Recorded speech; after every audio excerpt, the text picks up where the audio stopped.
कौटुंबिक अन्याय कायदा कोणत्या धर्मीय लोकांना लागू आहे? आपल्या भारत देशामध्ये वेगवेगळ्या प्रकारचे दिवाणी व फौजदारी कायदे आहेत. काही दिवाणी कायदे हे विशिष्ट धर्मियांसाठी आहेत, ज्यामध्ये हिंदूसाठी हिंदू कायदा, ज्यामध्ये हिंदूच्या मिळकतीचे वाटप, वारसा कायदा, मुलांची कस्टडी या गोष्टी येतात. तसेच मुस्लिम धर्मियांसाठी मुस्लिम पर्सनल लॉ आहे, त्यामध्ये मुस्लिम लोकांचे मिळकतीचे वाटप व इतर गोष्टी समाविष्ट होतात. तसेच ख्रिश्चन लोकांसाठी काही वेगळे कायदे आहेत, परंतु भारतामध्ये फौजदारी कायद्यांच्या बाबतीमध्ये गोष्ट वेगळी आहे. भारतातील सर्व फौजदारी कायदे हे सर्व धर्मीय लोकांना लागू आहेत.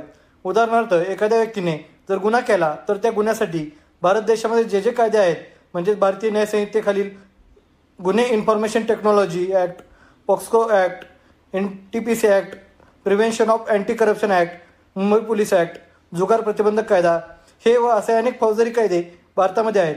हे सर्व फौजदारी कायदे मात्र भारतातील प्रत्येक नागरिकाला लागू आहेत.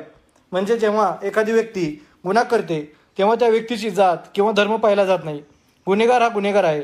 तो कोणत्या जातीचा असेल त्याला भारतातील अस्तित्वात असलेल्या त्याने गुन्हा केलेल्या गुन्ह्याच्या अनुषंगाने कलमे लावले जातात. कौटुंबिक अत्याचार कायदा म्हणजेच महिलांना त्यांच्या कुटुंबामध्ये अत्याचार सहन करावा लागत असेल तर त्याविरुद्ध दाद मागण्यासाठी हा कायदा करण्यात आलेला आहे.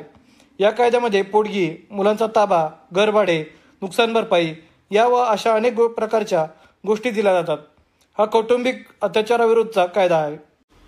हा कायदा प्रत्येक जातीच्या लोकांना लागू आहे. मग ती व्यक्ती हिंदू असो, मुस्लिम असो, ख्रिश्चन असो, जैन असो किंवा कोणीही असो.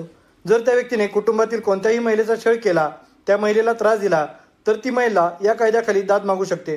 कौटुंबिक हिंसाचाराचा कायदा हा कोणत्याही एखाद्या विशिष्ट धर्मासाठी नाही. जी व्यक्ती पीडित आहे ती कोणत्या कायद्याखाली मान्य न्यायालयामध्ये कौटुंबिक हिंसाचार कायदा खाली केस दाखल करू शकते. असा महत्त्वपूर्ण निर्णय मान्य सर्वोच्च न्यायालयाने S. विजयकुमारी विरुद्ध मोनेश्वराचारी CSL P नंबर 5342/2023 या केसमध्ये दिलेला आहे. विषयाचे तात्पर्य म्हणजे कोणत्याही जाती धर्माची महिलाची कौटुंबिक हिंसाचार कायद्याखाली केस दाखल करू शकते.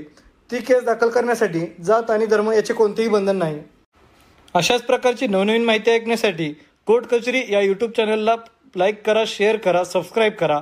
कोर्ट कचेरी फेसबुक व इंस्टाग्राम पेजला फॉलो करा. कोर्ट कचेरीची माहिती इतरांशी शेअर करा. धन्यवाद.